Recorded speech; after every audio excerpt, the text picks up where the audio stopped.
Church of South India Diocese of Medak Holy Trinity Church Bolarampet state సమర్పిస్తున్న అనుదిన వాక్య ధ్యానాలు వీక్షిస్తున్న ప్రేక్షకులందరినీ తన ఆజ్ఞలను అనుసరిస్తే మనల్ని అత్యధికంగా దీవించి ఆశీర్వదించే మన ప్రియ రక్షకుడైన యేసుక్రీస్తు ప్రభుని శుభప్రదమైన నామమున ఆహ్వానిస్తూ నేటి కార్యక్రమాన్ని వినిపిస్తూ ఉన్నాం. ఈ వారం మనము నిర్వహించుకోనున్న హార్వెస్ట్ పర్వదినం సందర్భంగా ఫలించి అభివృద్ధి పొందుము, బీ ఫ్రూట్ఫుల్ అండ్ మల్టిప్లై అనే అంశాన్ని నిర్వచిస్తూ కృతజ్ఞతార్పణ పండుగలో మనము అనుసరించవలసిన ముఖ్యమైన దశమభాగము, ప్రథమ ఫలములు, ప్రతిష్ఠితార్పణ అనే అంశాలను దైవవాక్య వెలుగులో స్పృశిస్తూ మనకు దైవ సందేశాన్ని అందించనున్న మన పాస్టేట్ కమిటీ ట్రెజరర్ శ్రీమతి కె చంద్రలీలా డానియల్ గారికి మన ఆహ్వానాన్ని పలుకుతూ ఒక చక్కటి భావగర్భితమైన హార్వెస్ట్ గీతాన్ని మనం విన్న తర్వాత వారిని దైవ సందేశాన్ని వినిపించవలసిందిగా కోరుతూ ఉన్నాను.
దేవుని నామమునకు స్తోత్రం కలుగును గాక.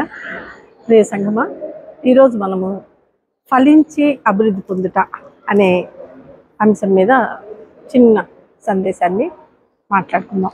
ముందుగా చిన్న ప్రార్థన చేసుకుందాం. పరిశుద్ధుడా నాయన, ఆకాశ మహాకాశాల సింహాసనాసుడా, కనుడా, గొప్పవాడా, ప్రార్థన ఆలకించేవాడా, ప్రార్థనకు సమాధానం చెప్పేవాడా, సజీవుడా, జీవాధిపతి, జీవం గలవాడా, నీ మహాపరిశుద్ధ పాదములకు వేలాది వేల వందనాలు స్తోత్రాలు చెల్లించుకుంటున్నామయ్యా. అయ్యా, చిన్న మాటలు మేము మాట్లాడుతుండగా ఏమైనా తప్పులున్నాయా మమ్మల్ని క్షమించయ్యా, దయతో క్షమించండి అయ్యా. మీ కోపం నిమిషం మాత్రమే, మీ దయ ఆయుష్కాలము, అటు ఆయుష్కాలం అంతా దయతోటి మమ్మల్ని కరుణించి కాపాడండి నాయన. మేము మాట్లాడే ప్రతి మాట మా హృదయ ధ్యానము నీ దృష్టికి అంగీకారంగా ఉన్నట్టుగా మాకు సహాయం చేసి మాతో ఉండమని, మా సంఘాన్ని అంతటినీ ఆశీర్వదించమని యేసయ్య మహాపరిశుద్ధ నామములో వేడుకుంటున్నానయ్యా. ఆమె ఫలించి అభివృద్ధి పొందుట. ఎప్పుడు ఫలిస్తాం మనం? దేవుడు ఏమంటున్నాడంటే స్వార్థంలో, మీ యందు నేను, నా యందు మీరు ఉన్న యెడల మీరేం అడిగినా నేను ఇస్తాను. అదొక క్లాస్ మనకి. మనలో ఆయన ఉండాల. మనలో ఆయన ఉండాలంటే మనము మామూలుగా మాట్లాడుతుంటాం, నేను క్రిస్టియన్ని, నేను క్రైస్తవురాలని, నేను యేసయ్య బిడ్డని, నేను ప్రార్థన చేస్తాను అంతే సరిపోదు. ఆయన మనల్ని ఆవరించి ఉండాలి. అప్పుడు మనం ఏమడిగినా, అందుకనే నీ పూర్ణ హృదయంతోనూ నీ పూర్ణ ఆత్మతోనూ నీ దేవుడని యెహోవాని ప్రేమించాలా, సేవించాలా, పూజించాలా కదా, పూర్ణ హృదయంతో. అయితే ఫలించాలా. ఎప్పుడు మనం ఫలిస్తాం? దేవుడు మనలో ఉన్నప్పుడు మనం తప్పకుండా ఫలిస్తాం. అయితే మనము వాక్యంలో చెప్పుకుందాం, కృతజ్ఞతార్పణ కలిగి ఉన్నట్టయితే మనము ఫలిస్తాం. కృతజ్ఞతార్పణలతో మీ ఆలయంలోకి మీరు రండి, ఉట్టి చేతులతో రావద్దు, కృతజ్ఞతార్పణలతో రండి అని దేవుడు చెప్తున్నాడు కదా. మనము ఆదికాండము 1వ అధ్యాయము 28వ వచనంలో ఒకసారి చూద్దాం. దేవుడు ఆ 5 రోజులు సృష్టి అంతా చేశాడు. 6వ రోజులో మానవుని చేశాడు. మానవుని చేసినాక తన స్వరూపమందు నరుని సృజించాడు, దేవుని స్వరూపమందు వారిని సృజించాడు, స్త్రీగా పురుషునిగా సృజించాడు. ఏమంటున్నాడంటే 28వ వచనంలో, దేవుడు వారిని ఆశీర్వదించను. తయారు చేసినాక ఆశీర్వదించాడు. మిగిలిన సృష్టి అంతటి దగ్గర ఈ మాట చెప్పలేదు, కానీ మానవుని దగ్గరికి వచ్చినాక ఈ మాట చెప్తున్నాడు, దేవుడు వారిని ఆశీర్వదించను. ఎట్లా ఆశీర్వదించాడు చూడండి. మీరు ఫలించి అభివృద్ధి పొంది విస్తరించి భూమిని నిండించి దానిని లోపరుచుకునండి. ఫలించి అభివృద్ధి పొంది విస్తరించి నిండించి లోపరుచుకోండి. చూడండి, సర్వ సృష్టించేసి అన్నిటినీ మన కింద పెట్టాడు. మనల్ని లోపరుచుకోమంటున్నాడు. ఎంత ప్రేమగల దేవుడై ఉంటున్నాడు కదా. ఈ విధంగా ఫలించమంటున్నాడు. ఇంకేమంటున్నాడంటే ఆయన దేవుడు సముద్రపు చేపలను, ఆకాశ పక్షులను, భూమి మీద ప్రతి జీవిని ఏలుడని దేవుడు వారితో చెప్పాడు. దేవుడు భూమి మీద ఉన్న చెట్టు అంతా కూడా మనకు ఆహారం, మొట్టమొదట మనకి శాకాహారాన్ని, కూరగాయలని ఆహారంగా ఇచ్చాడు. తర్వాత జంతువులన్నీ కూడా మీకు లోబడ్డాయి, మీరన్నిటి భుజించవచ్చు అని చెప్పాడు. మొదటిగా ఏమంటే విత్తనములు, ప్రతి చెట్టును విత్తనములు ఇచ్చే వృక్ష ఫలములు గల ప్రతి వృక్షమును మీకు ఇచ్చి ఉన్నాను, అవి మీకు ఆహారమగును. ఆ విధంగా మనల్ని దీవించాడు. అయితే ఆదాముని ఈ విధంగా ఆశీర్వదించినాక ఆయన ఏం చేస్తాడంటే మొట్టమొదటి కొడుకు కయ్యను, హేబెలు. ఎన్నోసార్లు మనం వీళ్ళిద్దరిని గురించి నేర్చుకున్నాం. వీళ్ళు ఇద్దరు కూడా అర్పణలు తీసుకొచ్చారు దేవునికి. అంటే మనం ఎప్పుడు ఫలిస్తాం, ఎప్పుడు అభివృద్ధి చెందుతాం. ఇద్దరు కూడా ఫలాలు తెచ్చారు, కానీ యెహోవా దేవుడు హేబెలు అర్పణను మాత్రమే లక్ష్య పెట్టాడు. కయ్యనిది లక్ష్య పెట్టాల. ఎందుకు లక్ష్య పెట్టలేదని మనం ఆలోచిస్తున్నప్పుడు మనకు తెలుస్తుంది, ఆయన హృదయపూర్వకంగా తేలేదు అని మనం అనుకుంటున్నాం. కాబట్టి మనం దేవుణ్ణి హృదయపూర్వకంగా ఆరాధించినప్పుడు మనల్ని తప్పకుండా దేవుడు లక్ష్య పెడతాడు, మనల్ని ఆశీర్వదిస్తాడు ఆయన. ఇది ఒకటి మనం జ్ఞాపకం పెట్టుకోవాలి. దాని తర్వాత ఆదికాండము 14వ అధ్యాయము 18వ వచనం నుండి చూడండి, ఎప్పుడు ఆశీర్వదించబడతాం మనం. ఇది మొదటి ఆదికాండంలోనే చెప్పబడింది మనకి. షాలోము రాజైన మెల్కీసెదకు రొట్టెను ద్రాక్షారసమును తీసుకుని వచ్చెను. అతడు సర్వోన్నతుడకు దేవునికి యాజకుడు. అప్పుడు అతడు అబ్రాహామును ఆశీర్వదించి, ఆకాశమునకు భూమికిని సృష్టికర్తను సర్వోన్నతుడు నైన దేవుని వలన అబ్రాహాము ఆశీర్వాదింపబడును గాక అనియు, నీ శత్రువులను నీ చేతికి అప్పగించిన సర్వోన్నతుడకు దేవుడు సిద్ధింపబడును గాక అనియు చెప్పాను. అప్పుడు అతడు అన్నిటిలో ఇతనికి, అంటే మెల్కీసెదెకు గారికి, ఆ యాజకుడు కదా, ఇతనికి 10వ వంతు ఇచ్చాను. మొట్టమొదటి దేవుడు చెప్తున్నాడు, 10వ వంతు ఇవ్వాల్సిందిగా చెప్తున్నాడు. ఎందుకంటే అబ్రహాం గారు ఏం చేశారు, లోతుని పట్టుకొని పోయారు. లోతుని వేరే దేశస్తులు వేరే వాళ్ళు వచ్చి సొదొమ గొమొర్రా రాజు వాళ్ళందరూ ఒక లోయలో పడిపోయారు. వీళ్ళు ఎవరంటే సొదొమ రాజు అయిన బెరాతోను, గొమొర్రా రాజు అయిన బిర్షాతోను, అద్మా రాజు అయిన షినాబుతోను, సెబోయిల్ రాజు అయిన షేమెబెరుతోను, సోయరును బెల రాజుతోను యుద్ధం చేశారు. యుద్ధం చేసి లోతు గారి సంపద అంతా కూడా తీసుకుని పోయాడు. ఈ విషయము ఒక పనివాడు పరిగెత్తుకొని వచ్చి అబ్రహాంకి తెలియజేశాడు. వెంటనే అబ్రహాం ఏం చేశాడు, తనతో ఉన్న వాళ్ళందరిని తీసుకొని, వాళ్ళ బంధువులే అందరు కూడా 400 మంది దాకా అయ్యారు అబ్రహాం యొక్క సంతానం. వీళ్ళందరిని తీసుకొని అవతల ఉండే రాజును ఓడించి లోతుని విడిపించుకొని, లోతునే కాకుండా తక్కిన ఆయనకు సంబంధించిన ఆస్తి అంతటిని కూడా విడిపించుకొని తీసుకొచ్చాడు. తీసుకొచ్చిన తర్వాత అందరూ వచ్చి అబ్రహాంని మెచ్చుకుంటున్నారు, ఆయన్ని ఎంత గొప్ప పని చేసావు అని. అలాగే మెల్కీసెదెక్ గారు కూడా, షాలోము రాజు అయిన మెల్కీసెదెక్ గారు కూడా వచ్చి అబ్రహాంని ఆశీర్వదిస్తున్నాడు, మెచ్చుకుంటున్నాడు. ఎప్పుడైతే ఆయన ఆశీర్వదించాడో అప్పుడు అబ్రహాంను ఆశీర్వదించి ఎంత మంచి మాట చెప్తున్నాడు చూడండి. ఆకాశమునకు భూమికి సృష్టికర్తయును సర్వోన్నతుడైన దేవుని వలన అబ్రహాము ఆశీర్వదించబడును గాక. ఎంత మంచి మాట చెప్పాడు. అప్పుడు ఆ విధంగా ఆశీర్వదించినాక మన అబ్రహాం గారు ఏం చేశారంటే, అన్నిటిలో ఆయనకున్న సమస్తమైన ఆస్తిలో 10వ వంతు షాలేం రాజు గారికి అంటే మెల్కీసెదెక్ గారికి ఇచ్చారు. ఎప్పుడైతే మన యొక్క సంపద యావత్తులో మనం 10వ భాగాన్ని దేవునికి అర్పిస్తామో దేవుడు మనల్ని తప్పకుండా ఆశీర్వదిస్తాడు. తప్పక ఎందుకంటే ఆయన దేవుడు కనుక ఆయన మాట తప్పడు. మానవుడైతే అబద్ధం ఆడతాడు, దేవుడు కనుక ఆయన మాట తప్పేవాడు కాదు. ఈ విధంగా ఆశీర్వదించాడు. ఇక ఈయన తర్వాత ఇస్సాకు గారు, అబ్రహాం కొడుకు ఇస్సాకు కదా, ఇస్సాకు గారి గురించి కూడా ఇదే ఆదికాండము 26వ అధ్యాయంలో 26వ అధ్యాయము 12, 13 వచనాలు చూసుకుందాం. ఇస్సాకు ఆ దేశమందు ఉన్నవాడై విత్తనం వేసి ఆ సంవత్సరము 100 ఫలము పొందాడు. యెహోవా అతనిని ఆశీర్వదించిన కనుక ఆ మనుషుడు గొప్పవాడాయను. అతడు మిక్కిలి గొప్పవాడకు వరకు క్రమక్రమంగా అభివృద్ధి పొందుతూ వచ్చాడు. ఇస్సాకు చూడండి, ఇస్సాకు యొక్క ఆశీర్వాదం ఎందు గురించి, అబ్రహాం గారు తనకున్న సంపద అంతటి నుంచి 10వ వంతు ఇచ్చాడు కాబట్టి ఇస్సాకు గారికి కూడా ఆశీర్వాదాన్ని వచ్చింది. పిల్లల తరము ఆశీర్వదించబడును గాక అని పరిశుద్ధ గ్రంథంలో మనకు వాగ్దానం ఉంది. కాబట్టి ఆ వాగ్దానాన్ని బట్టి ఇస్సాకు గారు కూడా పంట వేశాడంట, 100 ఫలము అనుభవించాడంట. 100 ఎందుకు వచ్చాడు, దేవుడు ఆయనను ఆశీర్వదించాడు కనుక ఆయన క్రమంగా గొప్పవాడవుతూ వచ్చాడు. ఈ ఆశీర్వాదం చూసారు ఎంత బాగుందో. ఇక తర్వాత యాకోబు గారి సంగతి మనకు తెలుసు. యాకోబు 28వ అధ్యాయంలో 22వ వచనంలో యాకోబు గారు ఏమంటున్నారు, ఆయన బయలుదేరుతున్నాడు, పద్దనరాముకు బయలుదేరాడు. పోతా ఉంటే ఆయన కళ వచ్చింది. మనకు తెలుసు కదా, ఇది భూమికి ఆకాశానికి పెద్ద నిచ్చెన. అక్కడి నుంచి దేవదూతలు ఎక్కుతూ దిగుతూ ఉన్నారు. అది ఆయన చూశాడు. తర్వాత మెలకు వచ్చినప్పుడు ఏం చేశాడు, రాయిని తలగడగా పెట్టుకున్నవాడు అదే రాయిని లేపి నిలవబెట్టి దాని మీద నూనె పోసి దాన్ని అభిషేకించి, ఇది దేవుని మందిరమే కాదు ఇంకొకటి కాదు అని చెప్పాడు. అలా చెప్పినాక ఆయన కూడా ఏం చేశాడంటే ఒక వాగ్దానం దేవునికి చేస్తున్నాడు. స్తంభముగా నేను నిలిపిన రాయి దేవుని మందిరమగును, మరియు నీవు అంటే యెహోవా దేవునితో చెప్తున్నాడు, నాకిచ్చు యావత్తులో 10వ వంతు నిశ్చయంగా నీకు చెల్లించేదను అని మొక్కుకున్నాడు యాకోబు. చూసారా, 10వ వంతు చెల్లించడం మన కర్తవ్యం, మన డ్యూటీ. నెలంతా మనం పనిచేస్తే మనకు జీతం వస్తుంది. ఖచ్చితంగా గవర్నమెంట్ మనకి ఇవ్వాల్సిందే, ఎందుకంటే మన పని అది కదా. మనకు జీతం వచ్చిన తర్వాత ఆ జీతంలో 10వ వంతు మంది కాదు, దేవుందే.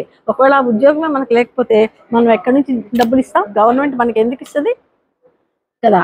కాబట్టి దేవుని ఇచ్చిన దాంట్లో మనం ప్రతి దాంట్లో నాట్ ఓన్లీ జీతం, మన ఇంట్లో ఏమన్నా చెట్లు ఫలాలు పండినా ఏమొచ్చినా సరే, చాలామంది కోళ్ళు ఉంటాయి, గుడ్లు పెడతాయి. మొదటి గుడ్డు తప్పకుండా యాజకుడికి అందిస్తారు. చెట్లకు ఫలాలు వస్తే తప్పకుండా యాజకునికి మొదటిది ప్రథమ ఫలం కూడా చాలా ఇంపార్టెంట్ అయింది, దేవునికి మనము అర్పించాల్సి వస్తుంది. ఇకపోతే దశంభాగమే కాదు, ప్రథమ ఫలాలు కూడా ఇవ్వాలా. లేవి కాండం చూద్దాం. లేవీలు అంటే యాజకులు. ఇందాక మనకు అయ్యగారు చెప్పారు, లేవీలు అంటే యాజకులు. లేవి కాండంలో 2వ అధ్యాయం 14వ వచనంలో, నీవు యెహోవాకు ప్రథమ ఫలముల నైవేద్యమును చేయనప్పుడు సారమైన భూమిలో పుట్టిన పచ్చని వెన్నులలోని ఊచ బియ్యమును వేయించి విసిరి నీ ప్రథమ ఫలముల నైవేద్యంగా అర్పించాలి. అది నైవేద్య రూపమైనది. అదొక కండిషన్ దేవుడు పెట్టాడు. ప్రథమ ఫలాలు కూడా, అది కూడా ఎటువంటిదంట, ఎటువంటి ప్రథమ ఫలాలు ఇవ్వాలంట చూడండి మళ్ళీ ఒకసారి. సారమైన భూమిలో పుట్టిన పచ్చని వెన్నులలోని ఊచ బియ్యమును వేయించాలి. అంటే శ్రేష్టమైనది అనమాట. ఆ కంకి శ్రేష్టమైన కంకి, బియ్యపు వడ్ల కంకి, అందులోంచి తీసింది శ్రేష్టమైన దాన్ని తీసి వేయించి విసిరి ప్రథమ ఫలముల నైవేద్యంగా దేవునికి అర్పించాలి. నాట్ ఓన్లీ దశంభాగము, ప్రథమ ఫలం కూడా మనకు అర్పించాలి. నేను చెప్పకూడదు కానివ్వండి, మనకి మన కానుకల్లో చినిగిపోయిన నోట్లు వస్తాయి. చెప్పకూడదు కానీ ఆ మాట, క్షమించండి నన్ను. దేవునికి ఎటువంటి అర్పణలు అర్పించాలో మనం? శ్రేష్టమైనది, సారమైన భూమిలో పుట్టిన పచ్చని వెన్నులలోని ఊచ బియ్యం, మంచి వాటిని దేవునికి అర్పించాల. మనకు వచ్చిన వాటిలో కూడా మంచిది మనము అర్పించాలా. జ్ఞాపకం పెట్టుకుందాం. ఇవన్నీ చేసినప్పుడు మనకు ఆశ. దేవుడు ఏమంటున్నాడు? ఫలించి అభివృద్ధి పొందుడి. ఎప్పుడు ఫలిస్తాము? శ్రేష్టమైనది దేవునికి అందించినప్పుడు మనం తప్పక ఫలిస్తాం. ఇకపోతే సామెతల గ్రంథం 3వ అధ్యాయము 9వ వచనం, నీ రాబడి అంతటిలో ప్రథమ ఫలమును నీ ఆశలో భాగమును ఇచ్చి యెహోవాను ఘనపరచును. ఘనపరచడం అంట, దేవునికి ఇయ్యడము, మనం దేవుని ఘనపరచడం అంట. ఎవరన్నా మన ఇంటికి వస్తే మనం ఏం చేస్తాం? ఉట్టికి భోజనం, తప్పకుండా భోజనం పెడతాం.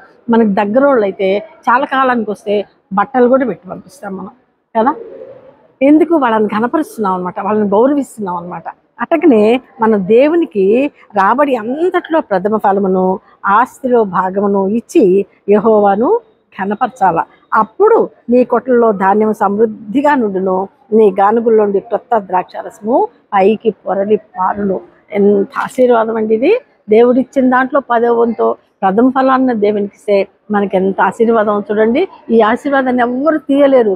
మానవులు ఇచ్చేదైతే తీసేస్తారు, కానీ దేవుడే మన పక్షమైన విరోధెవడు, దూతలైన ప్రధానులైన కూడా మన ఆయన ప్రేమ నుండి వేరు చేయలేరు.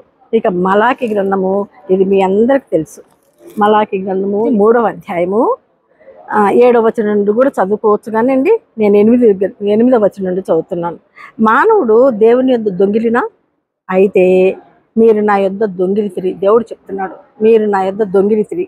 దేని విషయంలో మేము నీ యొద్ద దొంగిలితివి అని మీరందరూ 10వ భాగమును ప్రతిష్ఠితార్పణలను ఇయ్యక దొంగిలితిరి. 10వ భాగం రూల్ మనకది, తప్పకుండా మనం ఆ పని చేయాల్సిందే.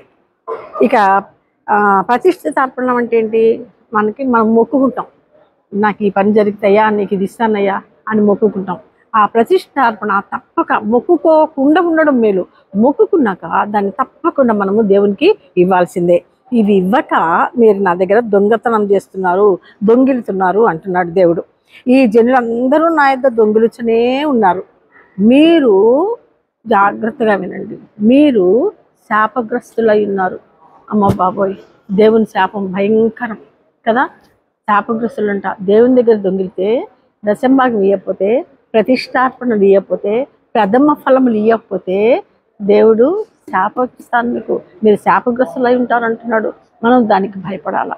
దానికి భయపడి ద్వితీయోపదేశకాండం 28వ అధ్యాయం 1 నుండి 14 వచనాలు బ్రహ్మాండమైన ఆశీర్వాదాలు, చాలా సంతోషంగా ఉంటుంది. 15వ వచనం నుండి చదువుతుంటే ఎంత భయం వేస్తుందో. మనం ఆశీర్వాదాలు కాకుండా నిజంగా కిందకి చదవాలా, 15వ వచనం నుండి లాస్ట్ వరకు చదవాలా. వాటికి భయపడి మనం దేవుడు చెప్పిన మాట వినాలా. ఒకవేళ కానీ మనం ప్రథమ ఫలములు, ప్రతిష్టార్పణములు, దశంభాగాలు ఇవ్వకపోతే మీరు శాపగ్రస్తులై ఉన్నారు. పరిశుద్ధ గ్రంథంలో వ్రాయబడిందండి ఈ మాట, మీరు జ్ఞాపకం పెట్టుకోండి. నా మందిరంలో ఆహారం ఉండినట్లు 10వ భాగం అంతయు మీరు నా మందిరపు నిధిలోనికి తీసుకొని రండి. దీన్ని చేసి మీరు నన్ను శోధించినలా నేను ఆకాశపు వాకిళ్లను విప్పి పట్టజాలంత విస్తారంగా దీవెనలు కుంపరించదని సైన్యములకు అధిపతికి యెహోవా సెలవిచ్చుచున్నాడు. పట్టజాలనంత విస్తారంగా కురిపిస్తాడంట. చూసారా, మనకి 1000 రూపాయలు వస్తే 100 రూపాయలేగా దేవుడు అడుగుతున్నాడు కదా. ఆ 100 రూపాయలు ఇస్తే పట్టజాలన్నంతటువంటి ఈ స్థాన దీవెనలు ఆకాశంలో మనకి కుమ్మరిస్తాడు. ఇది మనం జ్ఞాపకం పెట్టుకోవాలా, మర్చిపోవద్దు. ఇక నాకు ఒక క్వశ్చన్, తప్పకుండా దశమ భాగము దేవాలయంలోకే తేవాలనా, ఇంకెవరికన్నా ఇవ్వచ్చా? ఇక్కడ ఏమంటున్నాడంటే మలాకిలో, మీరు నా మందిరపు నిధిలోనికి తీసుకొని రండి అంటున్నాడు. చాలామంది ఏమంటారంటే గుడిలోనే వేయాల, ఆయన మందిరంలోనే వేయాల. నేను కూడా అదే అనుకున్నా, కానీ నేను దీని గురించి చాలా చదువుతా ఉన్నా, ఎక్కడ దొరుకుతుందా నాకు ఈ ఆన్సర్ అని. ద్వితీయోపదేశకాండము 26వ అధ్యాయము 12వ వచనంలో, ఇది కూడా జాగ్రత్తగా వినండి, అది కూడా జాగ్రత్త, రెండు పక్క పక్కన పెట్టుకొని మీరు జాగ్రత్తగా చదివి ఆలోచించండి. 10వ భాగం ఇచ్చే సంవత్సరమున, అనగా 3వ సంవత్సరమున మనమేమో ప్రతి నెల 10వ భాగం తీస్తాం. ప్రతి నెల వీళ్ళు కట్టడ 3 సంవత్సరాలకు ఒకసారి 10వ భాగం ఇచ్చేవాళ్ళు. ఆ సంవత్సరమున 3వ సంవత్సరమున నీ వచ్చుబడిలో 10వ వంతు చెల్లించి 10వ వంతు టైట్స్ దశంభాగం తీసి అది లేవీయులకును పరదేశులకును తండ్రి లేని వారికి విధవరాండ్రకును ఇయ్యవలెను. క్లియర్గా చెప్తున్నాడు. ఇక్కడ ఇట్లా చెప్తున్నాడు. మలాకిలో ఏమన్నాడంటే తప్పకుండా నా మందిరపు నిధిలోనికి తీసుకొని రండి అంటున్నాడు. ఇక్కడ ఏమంటున్నాడంటే 10వ వంతు చెల్లించి అది లేవీయులకును పరదేశులకును తండ్రి లేని వారికి విధవరాండ్రకును ఇవ్వాలి, అప్పుడు నేను అధికంగా ఆశీర్వదిస్తాను అని అంటున్నాడు. కీర్తన గ్రంథము 105వ అధ్యాయము 106వ అధ్యాయము 107వ అధ్యాయము. యెహోవాకు కృతజ్ఞతాస్తుతులు చెల్లించుడి, యెహోవాకు కృతజ్ఞతాస్తుతులు చెల్లించుడి, ఇదే మాట చెప్తా ఉంటాడు. చివరిగా 100వ అధ్యాయం, మనం వచ్చే ఆదివారం కూడా అది చదువుకున్నాం. 100వ అధ్యాయం ఒక్క మాటనే, కృతజ్ఞతార్పణలు చెల్లించుచు ఆయన గుమ్మములలో ప్రవేశించుడి, కీర్తనలు పాడుచు ఆయన ఆవరణలో ప్రవేశించుడి. మనం దేవుని ఆలయానికి కృతజ్ఞతార్పణలు తీసుకొని రావాలా, అది మనకు రూల్. అది తప్పకుండా మనం తప్పకుండా పాటించాలా. అప్పుడు మనము దేవుని శోధించినట్టయితే ఆకాశపు వాటిని నిప్పి పట్టజాలంత దీవెనలు మనకి దేవుడు కురిపిస్తాడు. కాబట్టి ఈ రూల్స్ 10 ఆజ్ఞలు ఎట్లా గుర్తుపెట్టుకున్నామో ఇవి కూడా అట్లా గుర్తుపెట్టుకొని దీని ప్రకారం మనం నడుచుకుంటే మన ఆశీర్వాదాలు ఎక్కడికి పోవు. దేవుడిచ్చే ఆశీర్వాదాలని మనమందరం, మన సంఘమంతా కూడా పొందుతుందాక. దేవుడికి వందనాలు.